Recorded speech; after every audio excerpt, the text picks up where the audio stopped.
تو اللہ تعالی ہم سب کی مغفرت فرمائے۔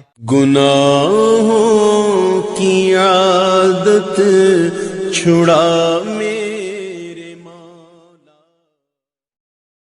انہی حضرت عمر کی کہانی ہے، وادی تہامہ سے گزر رہے تھے کہ بچوں کی طرح بلک بلک کے رونے لگے۔ کہا عمر جوان آدمی ہو اور بچوں کی طرح بلک کے رو رہے ہو؟ کہا تم نہیں جانتے، مجھے بچپن کی کہانی یاد آ گئی۔ کہا کیا کہانی ہے؟ کہا یہی عرض تہامہ تھی، میرے باپ خطاب نے مجھے 5 اونٹ دیے تھے، کہا انہیں لائن میں کھڑا کرو سیدھا۔ میں آگے والا سیدھا کرتا تھا، پیچھے والا ٹیڑھا ہو جاتا، پیچھے والا سیدھا کرتا، آگے والا ٹیڑھا ہو جاتا۔ میرے باپ خطاب نے مجھے بڑا مارا۔ کہا ایک عرب کے بیٹے ہو کہ تم سے 5 اونٹ لائن میں کھڑے نہیں ہوتے؟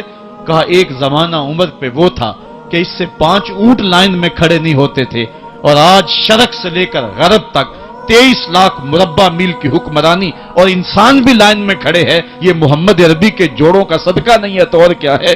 عمر سے تو 5 اونٹ لائن میں کھڑے نہیں ہوتے تھے۔ تو یہ عزتیں، یہ تخت و تاج، یہ حکومتیں ہمیں حضور کی دہلیز سے ملی ہیں۔ جب ہم نے اس دہلیز کو چھوڑ دیا تو دنیا کے اوپر رسوا ہو گئے اور ذلیل کر کے رکھ دیے گئے۔ آج ہماری حالت یہ ہے کہ غیر بھی ہمیں تانے دے رہے ہیں۔ میرا ایک دوست پچھلے دنوں کے اندر ننکانہ صاحب گیا تو وہ مجھے آ کر کے جو کہانی سنانے لگا، اس کی آنکھوں میں نمی تھی اور اس کے لہجے میں بے پناہ درد تھا۔ کہنے لگا کہ مجھے شوق دامن یہ ہوا کہ میں یہاں سکھوں کا گردوارہ بھی دیکھوں۔ کہتے میں اسی شوق میں ان کا گردوارہ دیکھنے چلا گیا، تو جب گردوارے کی سیڑھیاں آئیں تو میں جوتے اتارے اور میں سوچ رہا تھا کہ ان کو سمیٹ کے کہاں سنبھالوں، تو ایک شخص آگے بڑھا اور مجھے کہنے لگا کہ آپ تسلی سے جائیں، یہ گردوارہ ہے، مسلمانوں کی مسجد نہیں ہے۔ تو کہتا کہ میرا کلیجہ پھٹنے لگا کہ ہم اس قدر اخلاقی پستی کا شکار ہو گئے ہیں، کیونکہ جواب تو میرے پاس نہیں تھا جو اس کو میں دے سکتا، کیونکہ ہماری حالت بین ہی یہی ہے۔ تو کہتا ہے کہ میرا کلیجہ کٹنے لگا کہ ہم اس پستی اور اس ذلت کے مقام پہ چلے گئے ہیں۔ اب ہمارے ملک کے اندر جو ہمارے ذمی ہیں وہ بھی ہم کو جو ہے وہ تانا دے رہے ہیں، اور ہمارے مستامن بھی ہم کو تانا دے رہے ہیں، اور ملک کے اندر بھی ہم کو ذلت اور رسوائی کا سامنا کرنا پڑ رہا ہے۔ یہ ہماری ذلت اور رسوائی کی مثالیں ہیں۔ ہماری اخلاقی پستی اور زبو حالی نے ہم کو کہیں کا نہیں چھوڑا ہے۔ میں بہت پرانی کہانی نہیں سنانے لگا آپ کو، یہ قرون اولیٰ کی کہانی نہیں ہے، یہ کہانی جو ہے وہ صحابہ کے زمانے کی بھی نہیں ہے، یہ کہانی جو ہے وہ تابعین کے بھی دور کی نہیں ہے، محدثین کے دور کی بھی نہیں ہے، یہ سری سختی کے زمانے کی کہانی بھی نہیں ہے، یہ جنید بغدادی کے دور کی بھی نہیں ہے، ہاں یہ مجدد الف ثانی کے زمانے کی کہانی بھی نہیں ہے، یہ کل کی بات ہے۔ ہم دور غلامی میں تھے، ہمارے اوپر انگریز حکومت کر رہا تھا۔ ایک انگریز افسر شاہی مسجد دیکھنے کے لیے آیا، اور جب چبوترے کے اوپر چڑھا تو ایک گداگر نے اس کے آگے ہاتھ پھیلایا۔ اس نے بٹوا نکالا اور اس کی ہتھیلی میں کچھ پیسے رکھے، دوبارہ وہ جیب میں بٹوا ڈالنے لگا تو بٹوا اس کے ہاتھ سے گر گیا اور وہ بے توجہی میں اندر چلا گیا۔ اس گداگر نے آگے بڑھ کے اس بٹوے کو پکڑ لیا، خیال تھا یہ واپس آئے گا تو میں اس کو بٹوا دے دوں گا، لیکن وہ کسی اور دروازے سے نکل گیا اور یہ منتظر رہا۔ وقت گزرتا رہا، 1 سال گزرنے کے بعد وہ دوبارہ پھر آیا۔ اس کا کوئی دوست اسے ملنے آیا تھا انگلستان سے، اس کو شاہی مسجد دکھلانے کے لیے وہ پھر آیا۔ یہ گداگر وہاں بیٹھا ہوا تھا، اس نے پہچان لیا، کہا صاحب 2 لمحوں کے لیے رکیے، مجھے آپ سے ضروری کام ہے۔ دوڑا دوڑا گیا، قریب ہی گھر تھا، وہاں سے وہ بٹوا اٹھا لایا، اس میں بہت زیادہ جو ہے وہ پیسے تھے۔ کہا یہ 1 سال قبل آپ آئے تھے، آپ کو یاد ہو نہ یاد، آپ کا یہ بٹوا گر گیا، میں ڈھونڈتا رہا، آپ مل نہ پائے۔ اس نے جب دیکھا، وہ ایک کبھی بٹوے کے اندر رقم کو دیکھے، کبھی گداگر کے چہرے کو دیکھے، پھر اس سے رہا نہ گیا۔ اس نے کہا تو گداگر ہے اور تو ایک پائی صبح سے شام تک اکٹھی کرتا ہے، اتنی رقم تجھے اکٹھی مل گئی تو اس رقم سے اپنا گھر بنا سکتا تھا، کاروبار سیٹ کر سکتا تھا، اور 1 سال ہو گیا تو میرا انتظار کرتا رہا۔ اس نے کہا بابو بات رقم کی نہیں ہے، تو عیسائی ہے اور میں مسلمان ہوں۔ کل قیامت کے دن اگر تیرے نبی نے میرے نبی کو کہا کہ میرے امتی کا بٹوا گرا تھا اور تیرے غلام نے پکڑا تھا، تو پھر میرا نبی جو ہے تیرے نبی کے سامنے شرمسار ہوگا۔ میں گداگر ضرور ہوں، بے غیرت نہیں ہوں،